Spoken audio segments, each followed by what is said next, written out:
Welcome to the Nerdstalgic podcast with your host, the Ginger Bookworm. Nerdstalgic with the Ginger Bookworm. Nerdstalgic with the Ginger Bookworm. Howdy beans, and welcome back to another exciting episode of the Nerdstalgic podcast with me, your host, Luke the Human. Hope you're doing well. Hope you're all good, as per usual. Today is going to be a very, very special episode because it's my 65th episode of the Nerdstalgic podcast. Well, technically, it's my 65th episode of my main quest episodes. Because back in the day, for all those that know, I used to do main quests and side quests were like a little side bonus sort of episode that I used to do, and that it ended up turning into I just did it for when like the Marvel shows would come out, so I'd review Moon Knight and stuff like that. And in the end, I just realised that I didn't have the time to do 2 episodes a week, and it brought down the quality of the main quest as well. So I figured I would just do main quest. So in total, I think I've done about 62. Oh no, sorry, tell a lie. I've done 82 episodes in total since I started. But this is my 65th episode in the main quest series, so it's very, very important, and it's something I want to celebrate.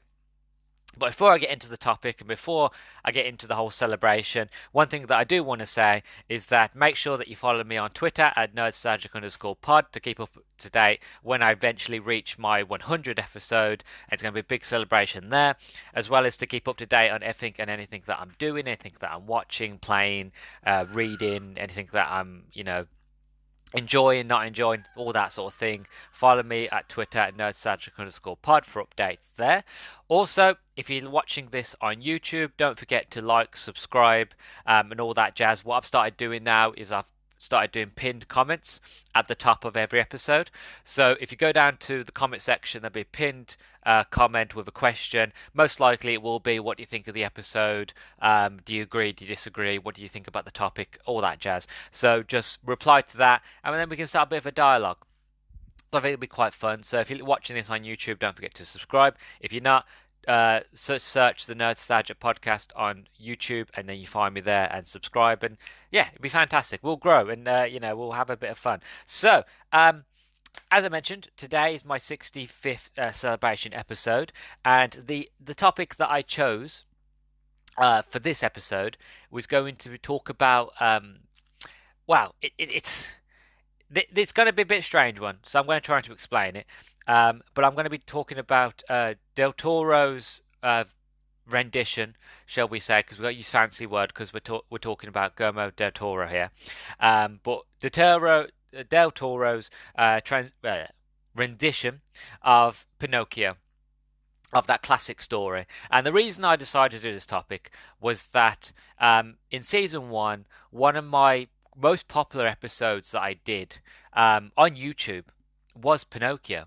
I think it got in the range of when I started doing to YouTube, not many of my episodes were very much successful, and it wasn't until I started posting when I did the review for Pinocchio that it really bumped up. Now if I check here quickly for Pinocchio, where are you? Pinocchio remake. It got 49 views, which I know doesn't sound huge, but I've said this many times. When you're doing a podcast, that is all audio based, and then when you try to go to a medium like YouTube, which is mostly all video based, it's really hard to get people to want to listen. It's really hard to get people to be invested when they're listening to something, especially again when YouTube is a video format mostly, true. Trying to get people to want to actually sit and listen to something that they can't see is a bit difficult. So to know that when I did my Pinocchio remake, even though it didn't do very well on Spotify and everywhere else,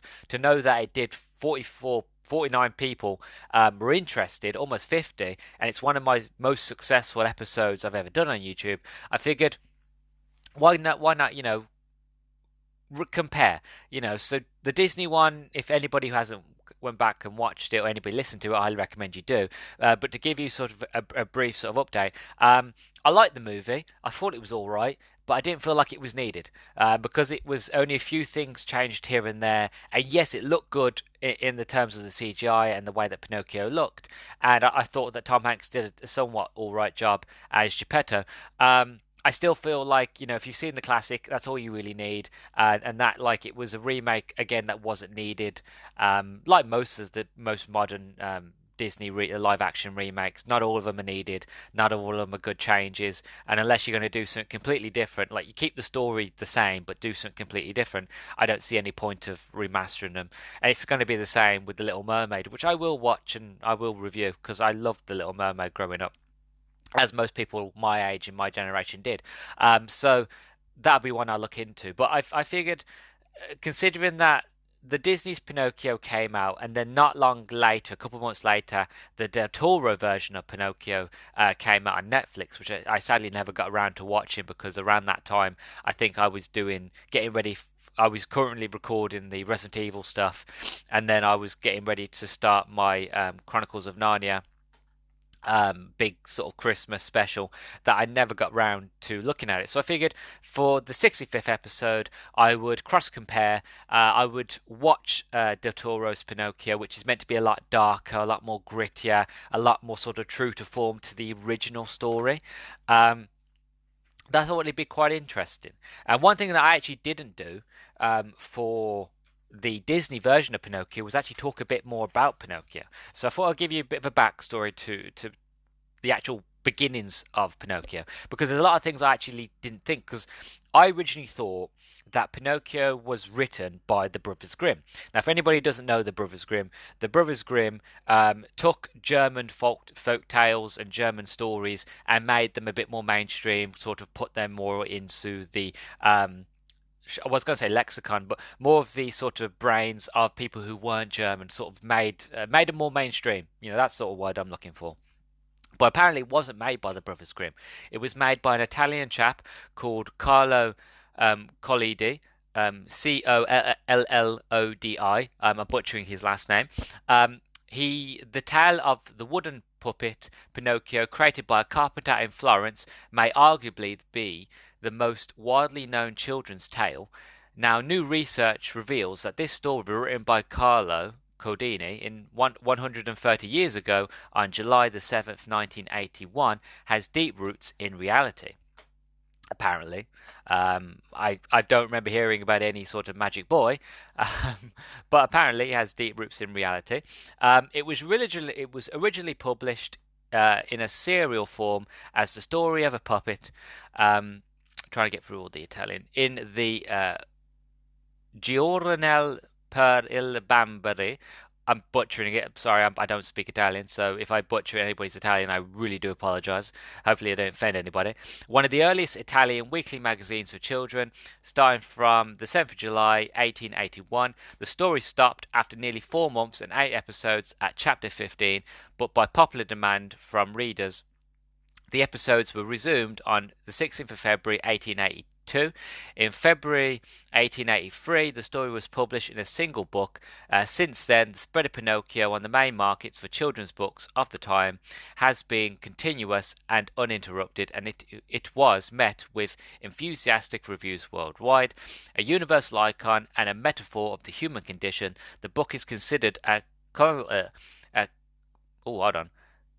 chronological piece of children's literature and has had great impact on world culture. Philosopher Benedetto Croce considered it one of the greatest works of Italian literature. Since its first publication, it has inspired hundreds of new editions, styles, plays, merchandising, TV series and films, such as Walt Disney's iconic animated version, and commonplace ideas such as Liar's Long Nose. So I thought originally it was a sort of German story, but apparently it's an Italian sort of story. The main plot of the original story is that in Tuscany, Italy, a carpenter named Master Antonio has found a block of wood that he plans to carve into a table leg.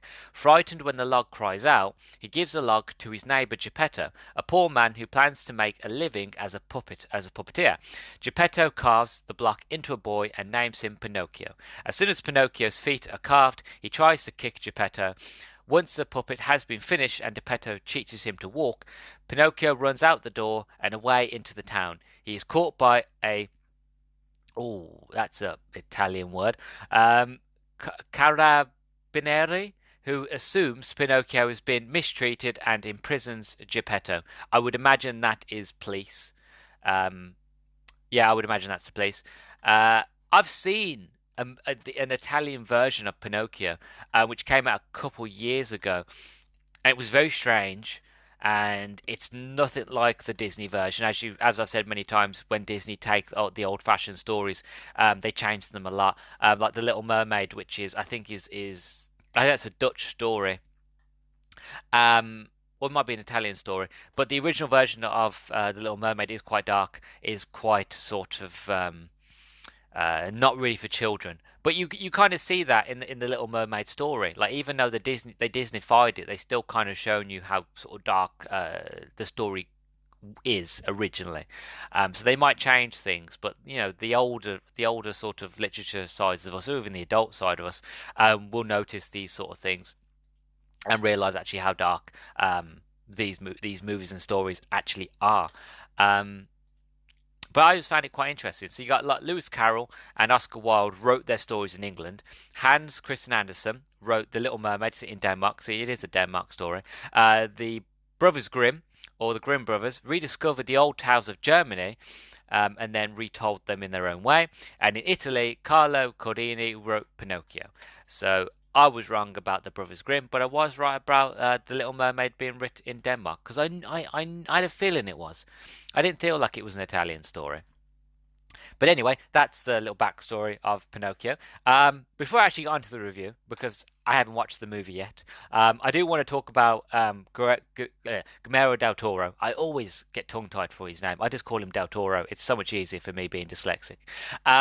But I just wanted to talk about my love of Del Toro's movies and what I love about his movies and what I love about cinema is that I love creative movies. I love movies that are very sort of odd, are very weird in the way that they tell stories, the way how they're creative.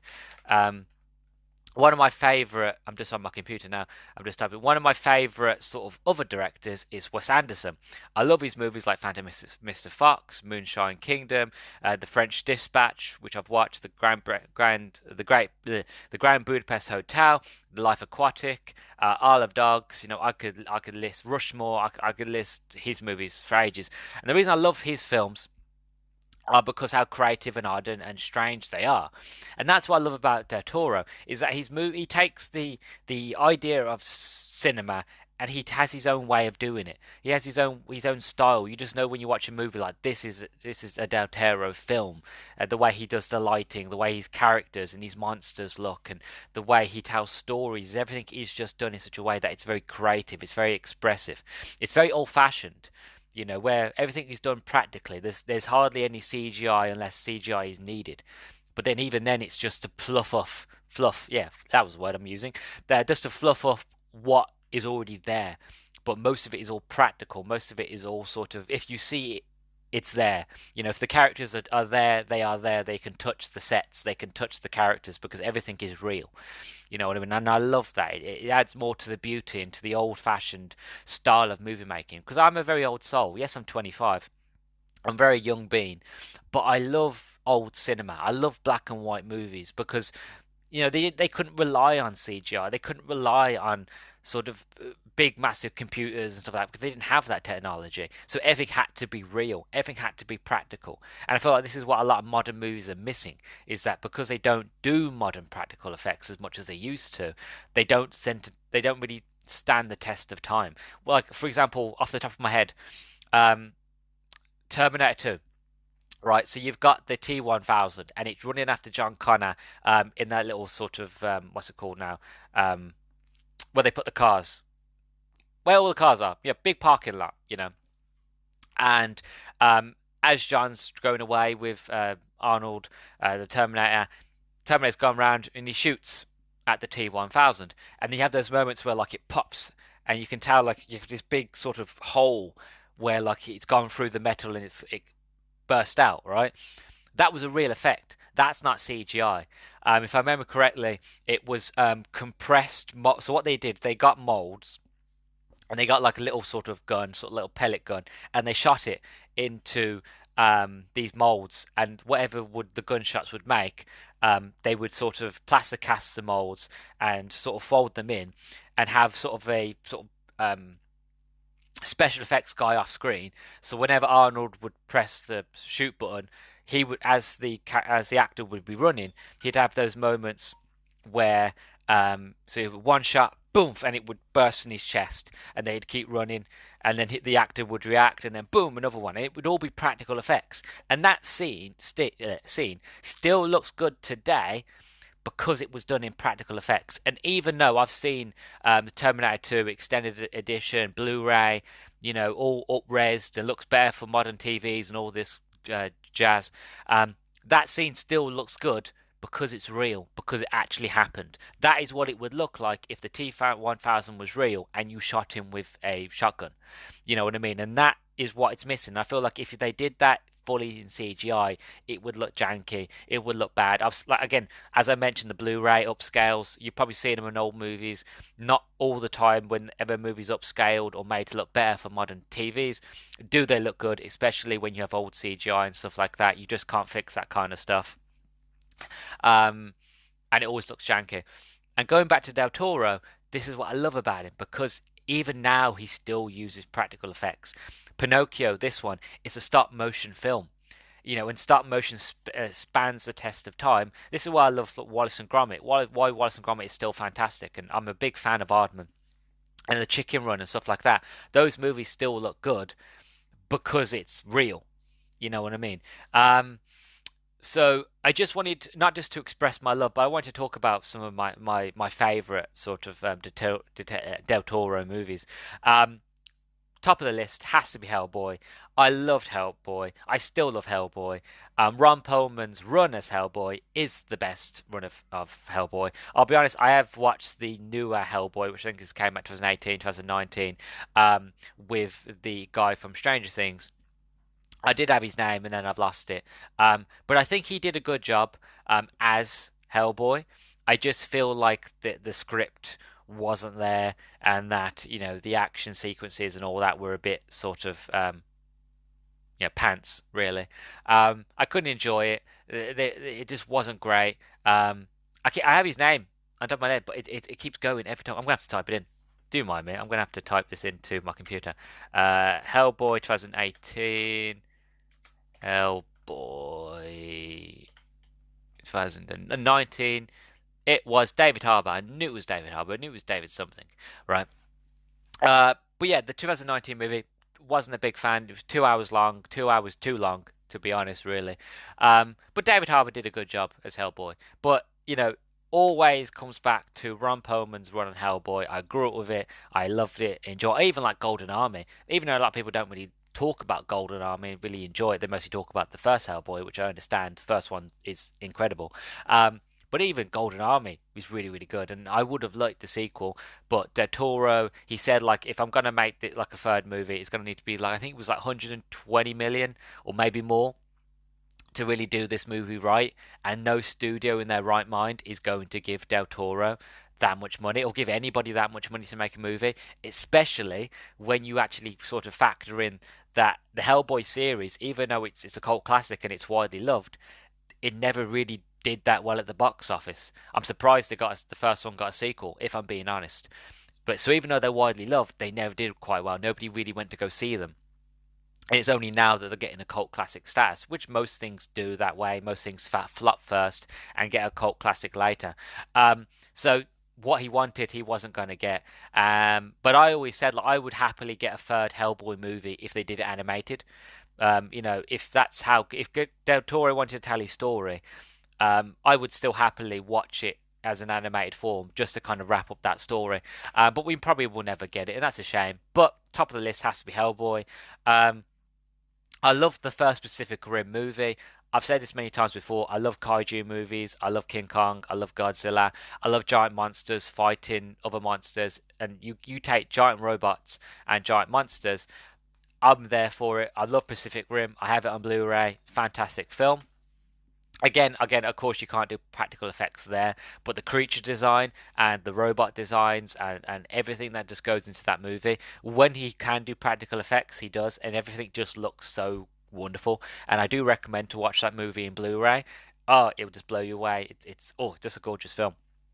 So well done, such a mastercraft. Another film that I enjoy, that I like of his, which again is only didn't flop, but didn't do quite well at first, but only now is kind of being seen as a cult classic, is Crimson Peak. Fantastic movie, vampires, horror, old-fashioned sort of styling of doing sort of creepy suspense sort of movie. Great film, underrated, highly recommend it. Also another movie that again not many people have seen, and it is weird. I will admit, it's a very weird movie. It's kind of like Bioshock meets sort of like a love story, but it's Shape of Water. It's a weird film. It's a very weird film, especially how the main character doesn't talk; she speaks in sign language. And then you have the other main character, which is the Fishman. He doesn't say anything. But you still believe that they fall in love. You still believe there's a bond. You still believe that she falls in love with him and he falls in love with her, even though there's no language. It's done in such a beautiful way with music and with set design and with sort of incredible acting by both partners, as well as the background actors and the support actors. They all do a fantastic job, that you fully believe that, yeah, they're in love. And don't get me wrong, it is a strange film. It's a very sort of art piece, very strange film. There is a moment where she has like bestiality sex with a fishman, but we'll gloss over that. It's a fantastic film nonetheless, highly underrated. But one thing I will say, and I'm going to lose all credibility here, and I know I will, because I can't call myself a Del Toro fan if I haven't seen this film, and I still feel bad about it, is that I haven't seen Pan's Labyrinth.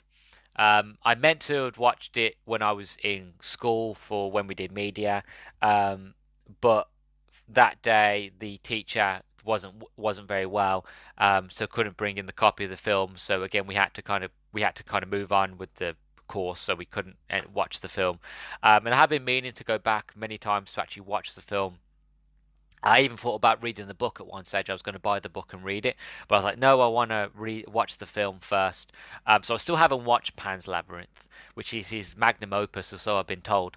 But I will, I promise. And what I'm planning to do, I've actually written it down, is that I will go back and I will watch Pan's Labyrinth for the podcast eventually.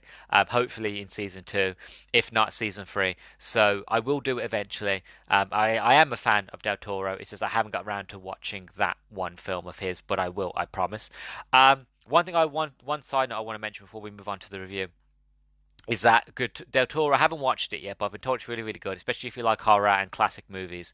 Is Del Toro did a documentary on Netflix recently, which I'm blanking on the name, but he did a documentary about horror movies and classic films and cinema and stuff like that. So if you like that sort of thing, you like Del Toro, I've been told it's really, really good, and I have been meaning to get around to watching it, and hopefully I'll watch it soon. But I recommend go watching that if you just like Del Toro. So yeah, that's everything for the introduction. It's a bit of a long introduction. I haven't done an introduction this long in a very, very long time. But there's a lot to say, and I'm quite excited. As I mentioned, I haven't seen the movie yet, as of recording this anyway. But I'm really looking forward to it. I'm really, really excited. It's all sort of, stop motion, which I love already. It's a lot darker, a lot grittier, a lot more sort of mature, shall we say. Which, again, the original story, Pinocchio, is very sort of mature, because back in the day when they used to do kids sort of stories, they didn't hold back. Anybody who grew up in the 90s and 80s who watched sort of movies like the Black Cauldron, or Land Before Time, or All Dogs Go to Heaven, movies like this, these movies didn't hold back. They were brutal. They showed characters dying, and it was very like, anybody watch Watership Down? That was a story for kids. And if anybody watched that animated movie, was scarred for life. I know I was, you know. Um, Nowadays, again, they tend to not show those darker sort of scenes, and they kind of sort of move back to it. Like they can have dark subject matters, but they tend to steer away from those sort of things. But original stories back in the day, even kids' movies, like they never spoke down to kids. It was a fact of, yeah, it's a kid's story, but if somebody gets killed, if somebody gets their throat slit, that's just the story, the end. You know what I mean? I'm not saying it happens in Pinocchio, but I'm just saying, I like the idea of taking the older sort of stories and telling them how they were instead of changing them to kind of fit a brand or to fit sort of a sort of topic, just taking it as it is and showing it. And I trust in Del Toro that he took the source material, put his own spin on it, but kept it the way it was. So my hopes are high, very high, and I'm really looking forward to it. So I'm going off to watch the movie now. You're lucky enough to hear my thoughts and feelings next. So I hope they're good. Hope they're positive. But we'll see. So I'll catch you in a minute in the review.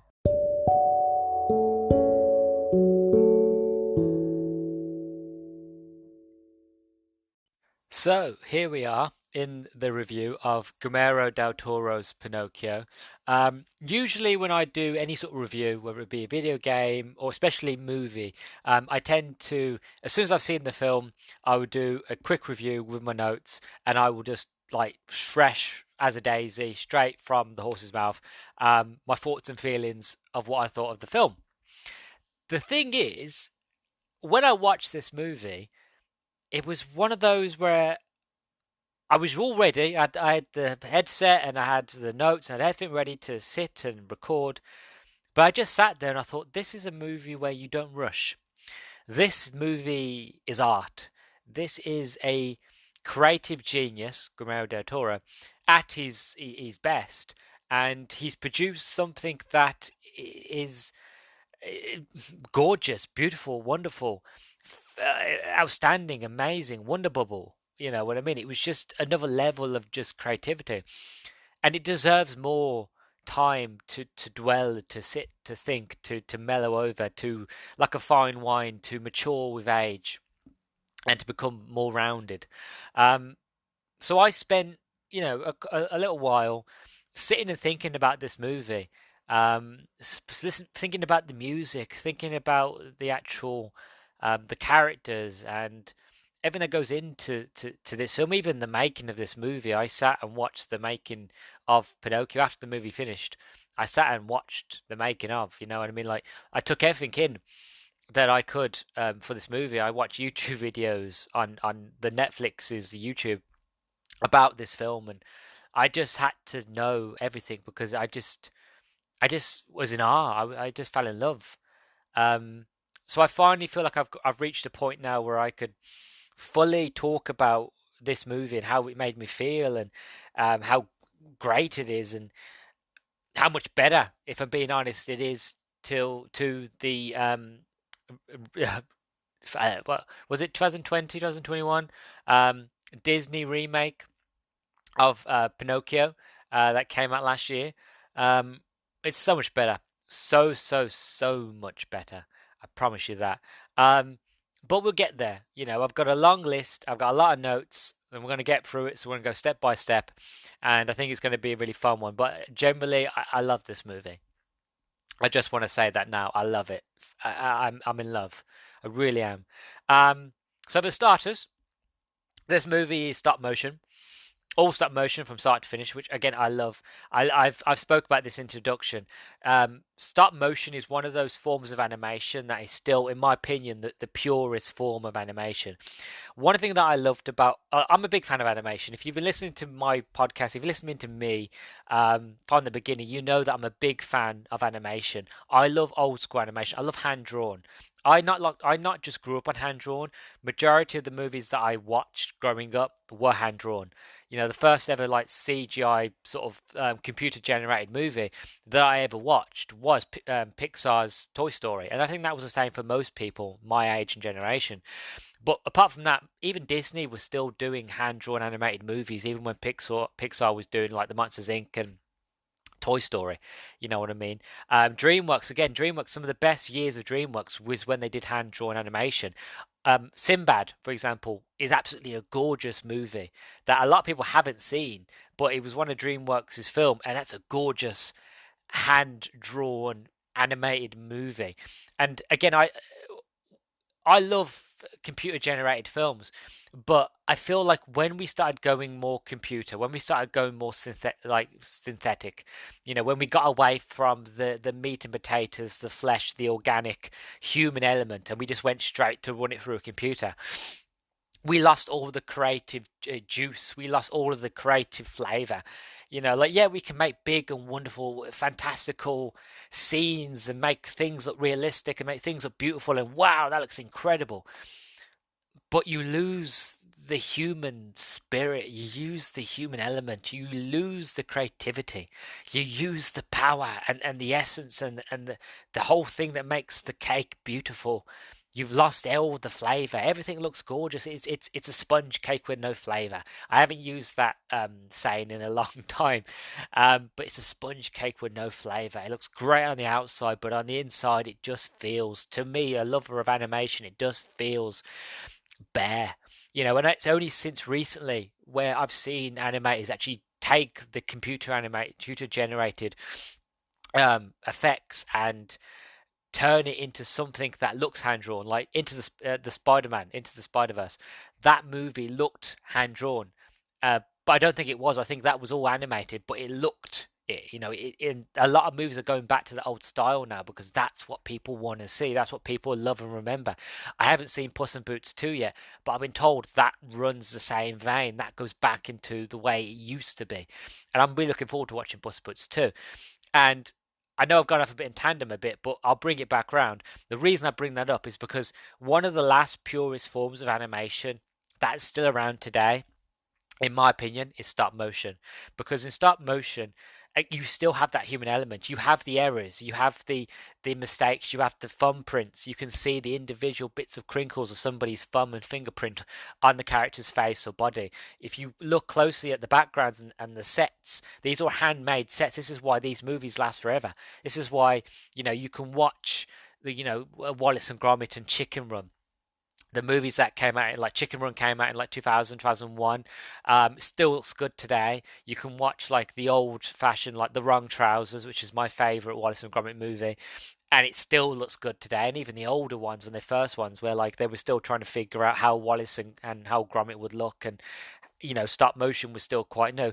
Those still look relatively good, even though yes, it's not fantastic.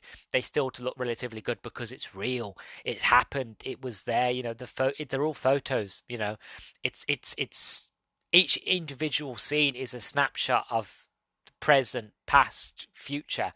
And I know I'm sound crazy now, but the inconsistency and the beautiful ness of just making something and making models and making the sets and the characters is just gorgeous, and it will always be gorgeous. You know what I mean? And I love handmade art. I love handmade movies. When people make these stop motion films, they're just gorgeous. Um, and it is, you can just see the like, it's evolved now. You don't just have like plasticine, you have like models which are like little, if anything, they're like miniature little robots where they have little joints in the arms so you can articulate the arms well, and they've got little like the best way to explain it, if you saw one of the heads of these characters, it's like an internal mechanism, is like a watch, but it's done in such a way that you can animate it so the animators can easily move the eyebrows and have more facial expressions and not have to, because the way it used to be in stop motion was the fact of you would have like multiple, like say 10 to 20 different heads for one character, and each one head would be a different expression. It'd be a shock, that you'd have a surprise, you'd have a happy, and each one of them would be different, a different type of happy, and you'd have to change them around all the time. With these robotic ones, is the fact of you can just kind of have the robot move the mouth a little individual bit, and then the mouth would get wider and wider. And that means you don't mean so many heads. But for this movie, they had multiple heads. They kept Pinocchio very traditional. The character model of Pinocchio, they kept it very traditional, mostly because he's made out of wood. Wood doesn't move, but his mouth does move. You know what I mean? So every grain, every bit of bark from the tree all stays the same. That never moves. But his face, mouth does. So they have to keep that consistency of his head changing constantly. So they're bringing in the new techniques of stop motion animation, and they're keeping the old stuff and reusing it. It's the making of this film is just gorgeous, and it just I'm so glad I watched it because it gives me a lot more to talk about and a lot more to share. So it's very beautiful how they made this world, but it's not just the world and the characters that are beautiful, or even the story. You know, it's the music as well. The music is Italian because obviously the whole story of Pinocchio is an Italian story, and this whole movie takes place in mostly in a little village in Italy during the Second World War, and the music reflects that. So you don't just have the sets, you don't just have the character designs.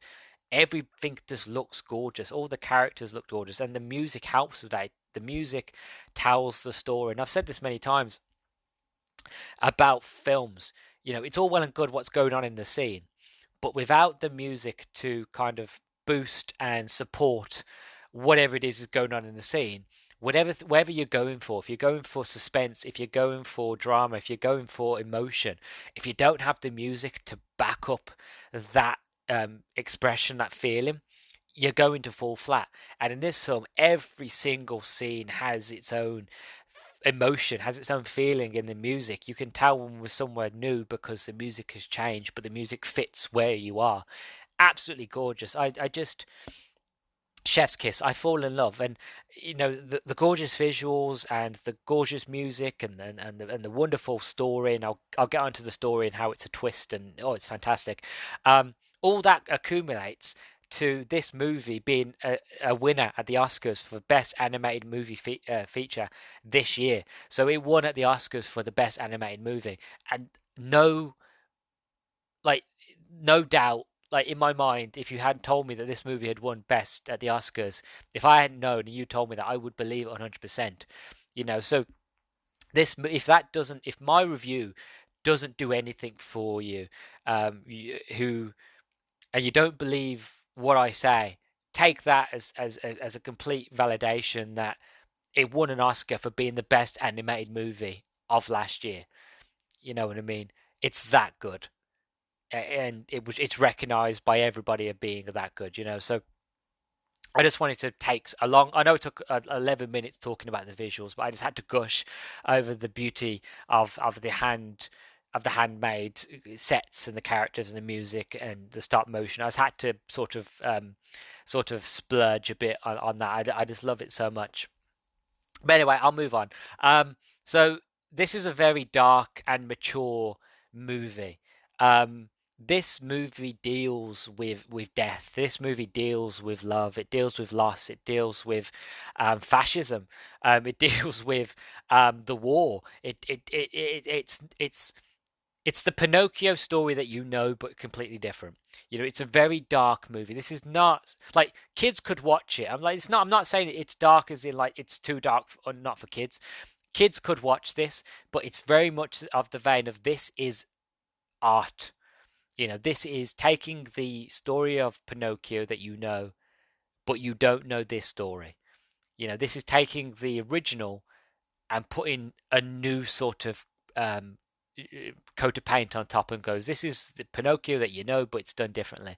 And it's very dark and it's very mature and it's emotional. It's art. It's creativity. It's wonderful, purely wonderful. Um, the make like there's this for example there's a scene that I noted in my notes where Geppetto is making Pinocchio, and if when I was watching the scene I was just having the sort of wave of nostalgia because I feel like I'd seen this scene before, and when it hit me where I'd seen the scene before, it was straight out of Frankenstein's monster. It was straight of Dr. Frankenstein making his creation. You know, there was lightning in this scene. There was, you know, moments where Geppetto, he's drunk, he is emotional after the well, I don't want to say why, but he was very emotional, very sad, very much of like he was just depressed. So he's like chopped down this tree and he's building Pinocchio, And you can tell that as he's building Pinocchio, he's being really careful at first, and then as kind of like, because he's drunk and he's very much emotionally driven, he's very much the fact of, you can just see halfway through building Pinocchio, he just rushes of like and it's like you can see him shaving the wood carvings off, and it's done very much the fact of, it's like he's ripping this tree apart and he's creating life from it. You know what I mean? It's very Frankenstein's monster. It's very horror, very style, not scary, but very sort of the horror classic driven. Very Guillermo del Toro, very much in the same vein as what he's used to. And even like when you first meet Pinocchio, when Geppetto first meets Pinocchio, it's very like, the best way I can explain it, Doctor Strange, Multiverse of Madness, when the Scarlet Witch comes out of the mirror and she's all contorted and like she has to break bones and she has to twist and head turns, and her whole body does this whole contortion move thing. It's very much like that. Obviously he's made out of wood and he's got like rivets and bolts so he can do all these movements, but it's very much of like Evil Dead, where he comes up and he's hi, hello father, and he's just contorting. I'm like, that's creepy, but it's done in such a fantastical, childish sort of way where it's creepy but it's funny. And I'm like, whoa, I can't believe you went there, but I'm glad you did. It's again a very much Del Toro move, but it's done in such a way where it's fun. But moving on, this movie Pinocchio, it's a story of love and loss. This one thing that this film's kind of, this version of, I'll say, Pinocchio, which made me notice something that I'd never noticed before in the Disney Pinocchio, any of the versions of Pinocchio that I've seen. Pinocchio is a story of love. It's a story of loss. It's a story. I'm not about the true story of Pinocchio. I'm not on about the Disney version of Pinocchio. I'm on about the original version of Pinocchio. It's very much about loss, when somebody loses something and somebody wishes that they had back what they lost, and it's about the love for those that you have lost, and what you get might not be overly what you hoped for, what you'd wished for, but you can still love it just the same. It might not be what you lost, but it's something, and that's better than having nothing. You know what I mean? It's very beautiful. It's very, again, it's very emotional, and the way this movie is done, which I promise I will get on to the story in a minute, but it's very love focused. It's very loss focused. It's very emotion driven for this movie. And I did think at first when I wanted to talk about this film, after I watched it, I was like, should I talk about spoilers? And there are certain parts in this movie where it does follow the vein of Pinocchio that but there are things that are different, and it's those things that are different which what makes this movie special, which I won't spoil. So I'll try to keep those parts to myself. But just trust me, those parts do work fantastically. And when you watch the movie and you go in knowing what I've said about love and loss, those parts will make more sense. Trust me. The horror notes are there. You can, even if really mild, the horror notes are still there. The suspense, the creepiness, the way that Pinocchio is at first. Because again, he's a little boy. He's a child. He's very sort of childistic sort of manner, but he is a very still walking piece of wood. You know what I mean? That he has been put together like the designer Pinocchio. He's got because Pinocchio made Geppetto made Pinocchio when he was drunk in a blind rage, in emotion. So he wasn't. Like, he's not, shall we say, he's not the best well made, he's not best put together. So there are, you can see the bits of nails that had just been hammered in willy nilly in the arms, in the back to kind of keep the wood together. You can see like there's cracks in the head where like Geppetto was a bit too rough as he was chiseling, so he's had to put clamps on. I'm not saying he looks completely Frankenstein, but there are still very mild horror aspects into it, where how Pinocchio acts at times, and how certain characters look, and certain set designs, and certain things like that, where you can tell very much it's very suspenseful. It's very, again, Frankenstein's monster, where Geppetto is Frankenstein. He has now created an abomination. I'm not saying Pinocchio is an abomination, but he's created something that is ungodly, unnormal, unnatural, but is as sweet as a nut. Because he's innocent, he doesn't know anything. He's just a being of wonder, a being of like, what's this? What's this? There's magic in the air. What's this? There's white things everywhere. He's very Jack Skellington. He's very much of like, I'm curious. What is this? What's that? why has this happened? Why's that happened? I want to know everything. Tell me everything. He's the childlike wonder that we don't see much anymore because of technology. Um, so it's very beautiful in that side. So it is very horror focused, but not completely. It's mild and it's again, it's done wonderfully. Um, Another thing that I want to mention, I underlined this and I wrote it in big capital letters, was it's a musical. Yes, this movie is a musical. When at the start of the film there is a little musical between Geppetto and his son, and it's absolutely beautiful. It's lovely. And I just thought, oh, that's a one-off. You know, there's going to do one. No, this movie, it's not a complete musical, but it has a lot of musical numbers where characters sing, and it's just, you know how much I love a musical. I love musicals. I love them. So I'm just enthralled with musicals. Like most of my phone, like the songs on my phone are mostly musicals. I'll be honest, most of the songs on my phone are from Sweeney Todd, Demon Barber, but I have got some Les Miserables. I love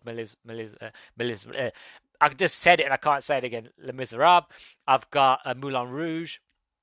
I love musicals. I really, really do. So when I started singing on the regular, I was like, "It's a musical. I love it."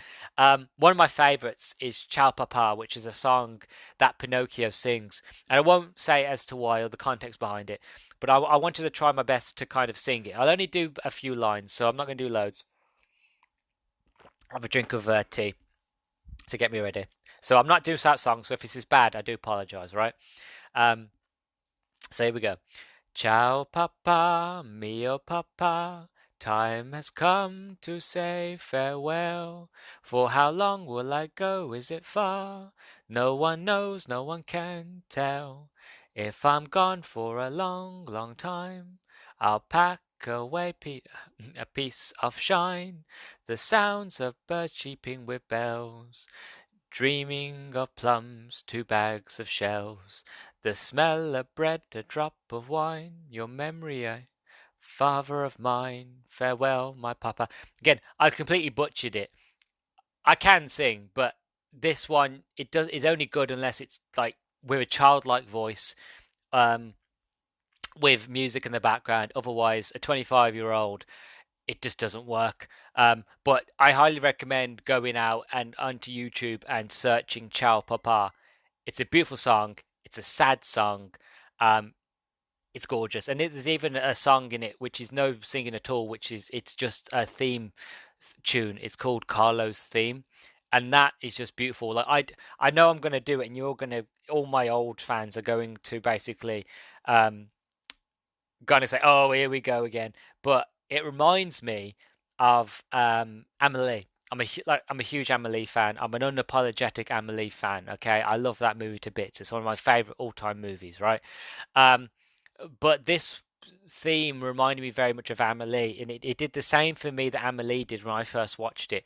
Was that I don't know where it took me, but it transported me back to my youth. It took me back to a time where I felt a child again, where I felt that there wasn't a care in the world, that I could get up early hours in the morning, watching breakfast in my pajamas, and just watch Dick and Dom in the bungalow and stuff like that, or I could just forget about the woes of life because I didn't have any woes of life. I didn't have any cares, I didn't have any attachments, I didn't have to worry about money or girlfriends or partners or anything like that. I generally could just do whatever I wanted. The world was my oyster, and I could question everything, and I still can question everything. But again, it's that childlike wonder, you know.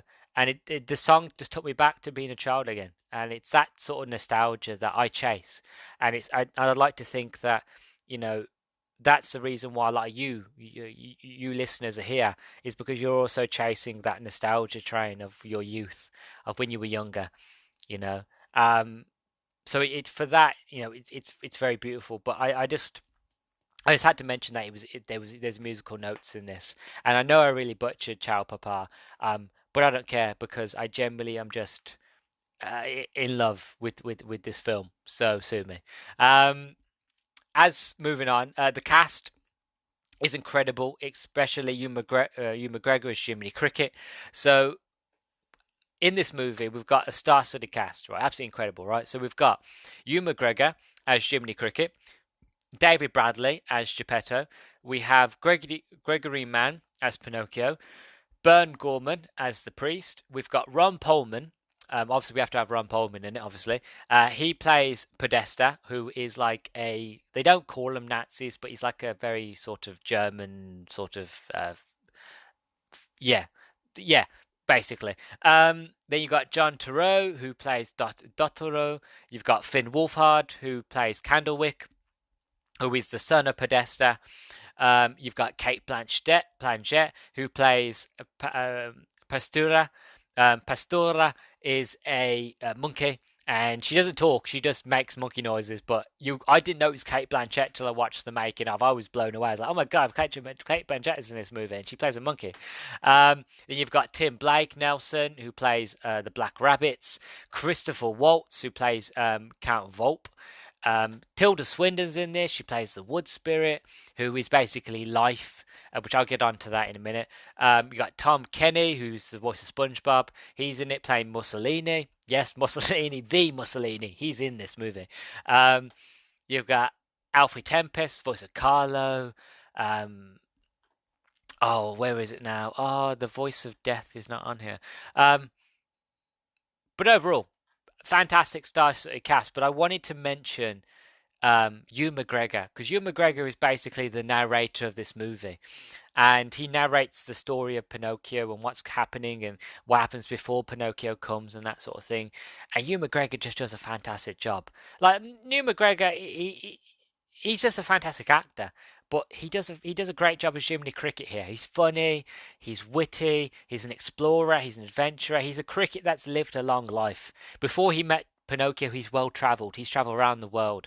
You know, he wants to be a writer. He wants to write a book. His plan is just to sit down after a long travel in his youth to write his memoirs. And then he gets caught up in the story with Pinocchio, and he just starts trying his best to be the conscious, to be the sort of inner soul of Pinocchio. When Pinocchio doesn't have a soul, he tries to be the soul of Pinocchio, tries to be the heart of Pinocchio, and tries to, like the conscience, try to tell him, don't do this, don't do that, follow, like, listen to your father, don't tell lies. He does it in such a beautiful way. That's had to mention how good Ewan McGregor is in this role. Now we're on to the story part. I know I've taken a while to get here, but there's a lot to talk about before we get to the story. So now we're at the story. So as I mentioned, this story follows the kind of Pinocchio story that you know, but it's done in such a way where it's different. So it's Pinocchio, but set in World War II Italy. Like I mentioned, there's fascism. There's not exactly, shall we say, Nazis, but there are. So basically there is, but they've changed the logo, so it's not the sort of the swastika. It's not none of that. It's done differently, but just looking at them, you can tell who they are, right? Mussolini, like I said, he's in this film as well. You see him, and it's all done in such a odd way, but like it all makes sense in the film. But you'd never think to put Pinocchio in World War Two, World War Two Italy, but it works. It's fantastically, and like I said, this movie, it follows Pinocchio's story that you know. So Pinocchio goes to the carnival, he joins the circus. That's all the same, you know. Instead, like there's one where instead of Pinocchio going to a sort of the land for boys to go and to play and to frolic and become an ass. It's basically he goes to a youth camp. And that's all I'm going to say about that one. It's very much changed, very much different, but what always stays the same is that childlike mind of Pinocchio. Even though he's in a world where he does not understand, he does not know, he doesn't understand the ramifications of what is going on in the situation he's in, i.e. World War Two, Italy, what's going on. Even though the story never dwells on it, and Pinocchio never dwells on it. Pinocchio never asks questions of who's that, why should I care, blah, blah, blah, blah. It's all very much the childlike of like, I'm just living life. I'm full of wonder. I'm full of passion. I'm full of carefree, abundant. I just don't care what's going on around me.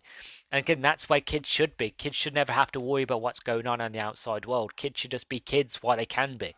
You know what I mean? And, you know, that's what I love again so much, is that it's changed the game of what not just Pinocchio movie, what a kids movie could be. it's not even, this movie doesn't even get political. Like, there's politics in it, but it doesn't get political. But again, it's all done in such a way in the narrative that I don't think I would ever, like, if you ever told me you were going to put Pinocchio in World War II and this is how the story was going to tell, and there was going to be, there were going to be moments where, Pinocchio dies in this movie multiple times, right? And he meets death, and he has conversations with death, and he has conversations with life, the spirit of life, and he has the conversation with the spirit of death. And um each time he dies, and each time he has a chat with death, he has to spend a little bit longer in the afterlife before he can come back. And each time he talks to death and he has a conversation, again, it's that childlike wonder of, but why? But why is this? And then death tells him the mistakes he's made, and it teaches Pinocchio. Like, Pinocchio doesn't mature in this movie, but he becomes a lot more understanding of the world and how things work, and the whole life and death and the meaning of life, and why life is so important to those that only live once. And where Pinocchio only lives multiple times, how he realizes that, yeah, he can die and come back, but we don't. You know what I mean? And he learns that lesson. You know, um, so like the the movie following this, the movie had me tearing up at the near by the end. I was really emotional by the end because, like I said, it's a movie of life. It's a movie of death. And there's a great quote at the very, very end of this movie by Ewan McGregor, and he basically goes, "What happens, happens, and then we are gone." You know, and I don't want to spoil what happens, and I don't want to sort of explain what that quote's pertaining to and what it means or anything like that. I don't want to spoil that. Um, but like I mentioned, this movie is about life. It's about death. It's about love. It's about loss. It's about living, really. It's about what happens. You only get one go in life, so live. You know, Again, I'll reiterate, what happens, happens. You can't change it. Whatever happens in life, you can't change it or can't take it back. And then we are gone. So love it while you can. Enjoy life while you can. Live free, live wild. Carpe diem. Seize the day. Get up, make your bed. If it that way, even if you have a bad day, at least you've got a made bed to come home to. Little goals, little things. Enjoy life. Again, carpe diem. Seize the day, seize the moment. And that's what this movie's about. It's taken the formula of Pinocchio and just put in, life, death, childlike wonderment. You know, there were like, the ending reminded me, and this might give. I don't think it will give it away, but it might do. Depends on how much of a movie fan you are. But the ending of this movie reminded me very much of The Green Mile and Edward Scissorhands. Now, if you've seen those movies and you know how they end, you might understand how this movie ends, or the somewhat concept behind it.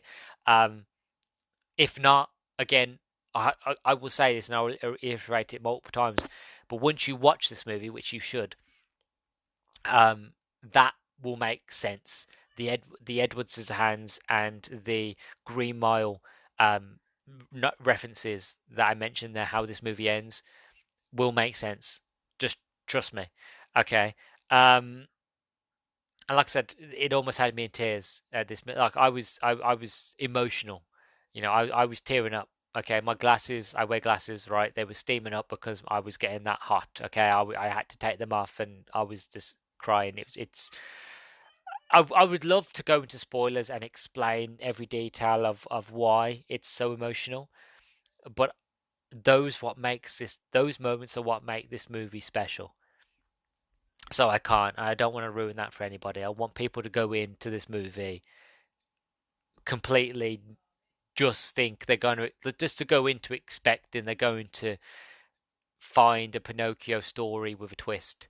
And that's what I want to leave people with, and that's the best I can do. Is just try to leave people with that idea, and then just to try it. You know what I mean?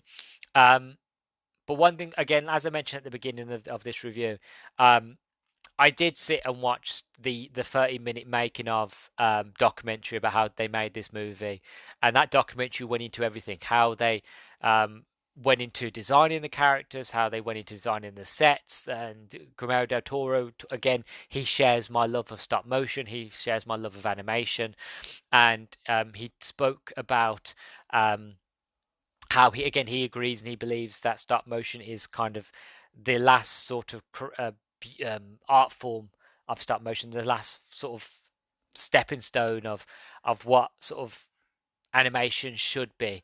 You know, without the whole computers and the whole computer generated, it's a beautiful medium, and that it should be done a lot more and should be sort of more wider used in animated studios, which I look forward to seeing Guillermo del Toro making more stop motion films or even just more animated movies in general. But it was also beautiful to see about how the characters are made. Like Guillermo del Toro, he wanted the characters to basically feel real. Like before the cameras started rolling, he wanted the characters to feel like they had lived a life. Before the stories began, before that you, the viewer, me, the viewer, watch this movie, you know, he wanted those characters to have age, to have dirt. He didn't want them to be pristine new models. He wanted the characters, like Geppetto, for example, he wanted him to be dirty. He wanted him to have like dirty fingers because he's a craftsman. But at the same stage, he's gone through a lot of depression. He's gone through a lot of drinking, a lot of abuse. He's an alcoholic.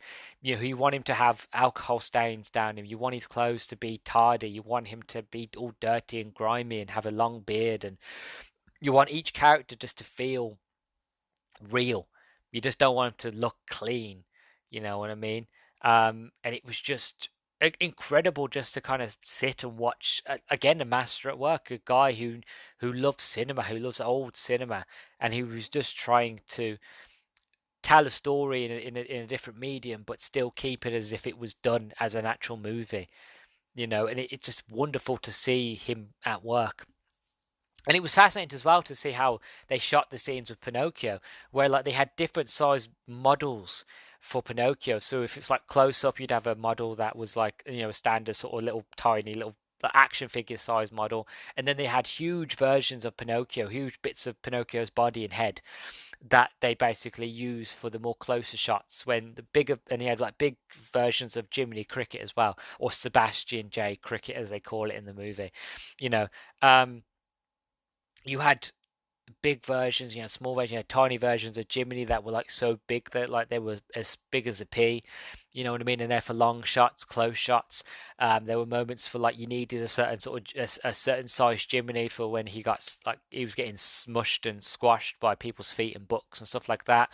Um, it was just wonderful and fantastic to see what went in to making this movie. Where like there's this one like you spend a good bit of this movie at the beginning anyway in this church, and Guillermo del Toro wanted this church to basically feel like an authentic real life church, because in real life you have to imagine, especially say in Italy for example during the 1940s, you had the original foundations of original sort of Roman sort of little villages, little towns, and then on top of that you have the ruins, you have the foundation, and on top of that you had the more modern houses that were built during, you know, the 1920s and so on and so forth, of these little seaside villages and towns, and make it a bit more modernize it, but you still have the very old fashioned look to them. And again, it's the same with the church. You could tell that this church was built in a certain time, but you know it took so long to build churches back in the day that by the time the church was finished, you know it would look the same, but you could tell that the brickwork was different. That things people had got better, people knew what they were doing. You'd have people would put glass in at one stage, and then by the time they got around to finishing off all the glass, you know, it would be different sort of levels of glass, it'd be different sort of designs of glass, a different sort of makes, because times had changed, years had passed, new like old designers and architects and builders had died, and the younger crowd had come in and they'd put their hand to it. So you can see the different levels of how, you know, these buildings changed over times. And again, you didn't have to put that much effort into, you didn't have to put that much work into basically layer caking these sets and these models. But again, Guillermo del Toro is perfectionist. He was like, well, I want it to feel real. If we were going to make a movie, this is what we would do anyway, you know, so why not make it look somewhat real? You know, and there's a moment in the film where that church gets destroyed, but it's still partly together. But the town still visit church, still visit the chapel to pray to God, to pray to Jesus, to repent and all that. But again, it's still very much of like, yes, it's half destroyed, but it's still beautiful. You know what I mean? It's still looked after as best as the people of the town could. You know what I mean? And it's not just that; it's the buildings and everything, and all the characters just have this extra bit of detail, which again is not really necessary, but that it's there to kind of pump up, sort of again. Everything is there to benefit the story. Everything's there to push up and actually make you believe that this is a real world. These characters are real. That this story was already began before I was born. That this story had already been being told. I'd only just turned the TV on, and I picked up right at the exact moment that Geppetto meets Pinocchio. You know what I mean? You know what I'm trying to say? You get it? Um, it's very wonderful and very mastercraft. And this movie, if anything, is definitely one to watch. I can't reinstate that more. If you haven't seen this movie, please do. Watch it, enjoy it, embrace it, take it all in. And then let it sit with you. Let it brew, let it bubble, let it boil, let it ferment, let it mature. And take it all in. And I don't know, just enjoy it. You know what I mean? I know I did. I know I have. Um, and it's going to be one that I'd recommend to a lot of people for a long time. It's one of my as of this year, it's probably one of my favorite films I've seen this year. I know it came out last year, but this year it's one of my favorite films that I've watched. And like I was just having a look on my computer. The movie's got a 97% on Rotten Tomatoes, so this movie is basically certified fresh. That means 97% of all reviewers loved it, and it's got a 90% audience score. So if that doesn't basically tell you that you should go watch this movie, and if my review hasn't told you that, and if the Oscar win of that this movie received didn't tell you, then I don't know what will. But what I will say is that whatever happens, happens, and then we are gone. So before we're gone, watch Pinocchio on Netflix by Guillermo del Toro. Enjoy it, embrace it, love it, and just let me know what you think. I really want to know because this movie is magical, and it's way better than Disney, way better than anything that Disney have done. Um, Genuinely, in terms of storytelling and narrative, it's better than the Disney remake. I'd even go as far as to say it's better than the original Disney animated movie. I know that's fighting words and that's dangerous talk, but I generally think it might be, in my opinion. But that's all she wrote. That's all I have to say about it. I've been talking for 41 minutes now. I could talk about like this movie for longer. I really could, especially if I was doing the spoiler version. This review would be 10 times longer. Um, but yeah, that's my review of Guillermo del Toro's Pinocchio. Definitely watch it and let me know what you think. And yeah, so off to the end now. I'm going to wrap things up nicely. So I'll catch you in the end.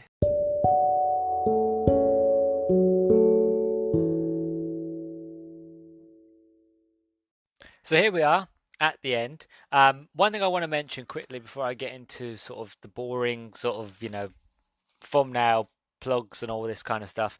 I just had a look that the Pinocchio movie, the remake, the one with Tom Hanks that they did, only scored a 29% on Rotten Tomatoes and had an audience score of 28.